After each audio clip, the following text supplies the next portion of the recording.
ಆತ್ಮೀಯ H16 news ಅರ್ಥಾತ್ ಸಿದ್ದರಾಮಯ್ಯ ಸ್ವಾಗತ. ನಾನು ನಿಮ್ಮವ MI ಅಥವಾ ಮಲ್ಲಪ್ಪ ಜೋದವ. ಆದ್ಮೇಲೆ ಮಕರ ಸಂಕ್ರಮಣ ಈ ಸಂದರ್ಭದಲ್ಲಿ ಶುಭಾಶಯ ಅಂತ ಹೇಳೋದು ಆದರೆ ನಾವು ಭಾಳ ಅಪೇಕ್ಷೆಯನ್ನು ಮಾಡಿದ್ವಿ 11 ವರ್ಷಗಳ ಹಿಂದೆ ಮೋದಿಜಿಯವರು ಅಧಿಕಾರ ವಹಿಸ್ಕೊಂಡಾಗ.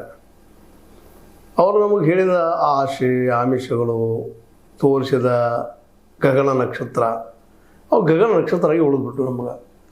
ಯಾಕಂದರೆ ಕಾಂಗ್ರೆಸ್ನ ಆಡಳಿತದಿಂದ ಬಡತನ, ನಿರುದ್ಯೋಗ, ಹಸಿವು, ಸಂಕಟ ಇವೆಲ್ಲ ಬಡವಳು ನಮ್ಮಲ್ಲಿದ್ದು ಕೆಲವೊಂದಿಷ್ಟು ಇಂಪ್ರೂವ್ಮೆಂಟ್ ಆಗಿದ್ವು ಇಲ್ಲ ಅಂತಲ್ಲ. ಆದರೆ ನಮ್ಮ ಮನಮೋಹನ್ ಸಿಂಗ್ರ ಆ ಸಂದರ್ಭದಲ್ಲಿ ಈ ದೇಶ ಬಿಟ್ಟು ಹೋಗೋ ಮುಂದೆ 50 ಲಕ್ಷ ಕೋಟಿಗೂ ಮಿಕ್ಕಿ ಸಾಲ ಮಾಡಿದರು. ಅದು ದೊಡ್ಡ ಸಾಲ ಆಗಿತ್ತು ನಮಗೆ. ನಿಜವಾಗಿಯೂ ಅದೊಂದು ನೋವಿನ ಘಟನೆ ಅಂತ ತಿಳ್ಕೊಂಡಿದ್ದೀವಿ, ಬೇಸತ್ತಿದ್ದೀವಿ ಇಡೀ ದೇಶದ ಜನ. ಹೀಗಾಗಿ ಒಕ್ಕೊರಲಿನಿಂದ ಸ್ವದೇಶಿ ಮೂವ್ಮೆಂಟ್ ಬಗ್ಗೆ ಮಾತಾಡೋದು, ಸ್ವದೇಶದ ಉದ್ಯೋಗ ಸೃಷ್ಟಿ ಮಾಡೋದು, ನಮ್ಮ ಸನಾತನ ಶ್ರೇಷ್ಠ ಅಂತ ತಿಳ್ಕೊಳ್ಳುವಂಥದ್ದು, ಜೊತೆಗೆ ಪ್ರತಿಯೊಬ್ಬರು ಉದ್ಯೋಗ ಕೊಡುವಂಥ ಒಂದು ಭರವಸೆ ಮೂಡಿಸಿದ್ದು, ಪ್ರತಿ ವರ್ಷ 2 ಕೋಟಿ ಉದ್ಯೋಗ, 15 ಲಕ್ಷ ರೂಪಾಯಿ ಬಡವರಿಗೆ, ಇವೆಲ್ಲರೂ ಕೇಳಿದಾಗ ಸರ್ ಆಸೆ ಹುಟ್ಟಿತು.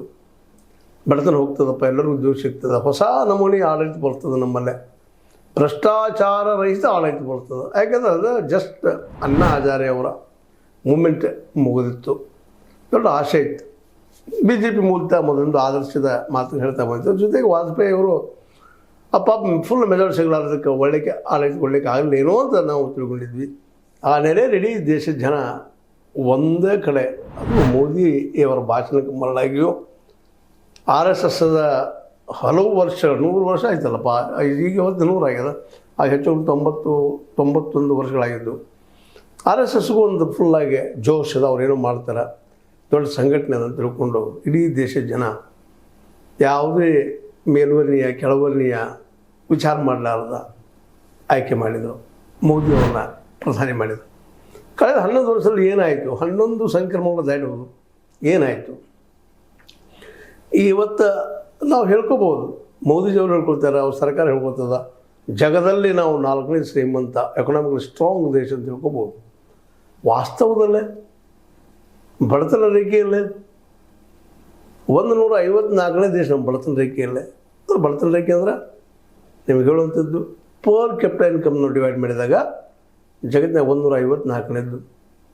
ಮತ್ತು ಸರಳವಾಗಿ ಎಲ್ಲರ ನಡುವೆ ಡಿವೈಡ್ ಆಗಿದೆನಾ? ಇಲ್ಲ. ಒಂದು ಕಡೆ ಕಾರ್ಪೊರೇಟ್ಗಳ ಸಿಕ್ಕಾಪಟ್ಟೆ ಹೋಗಿಬಿಟ್ಟದ, ಇನ್ನೊಂದು ಕಡೆ ಬಡವರಿಗೆ ದಿನದ ಬದುಕನ್ನು ದಾಟೋದು ಕಷ್ಟ ಅದ. ಜೊತೆಗೆ ಸ್ವತಃ ಪಾರ್ಲಿಮೆಂಟ್ದಲ್ಲೇ ಒಬ್ಬ ರೈತಗೆ ಬರೀ 27 ರೂಪಾಯಿ ಪಗಾರ ಬೀಳ್ತದೆ ಅಂತ ರಿಪೋರ್ಟ್ ಬಂದದ. ಎಷ್ಟು ಆಶ್ವಾಸನೆ ಕೊಟ್ಟಿದ್ರು ನಮಗೆ? ಇಲ್ಲ ರೈತರ ಆದಾಯ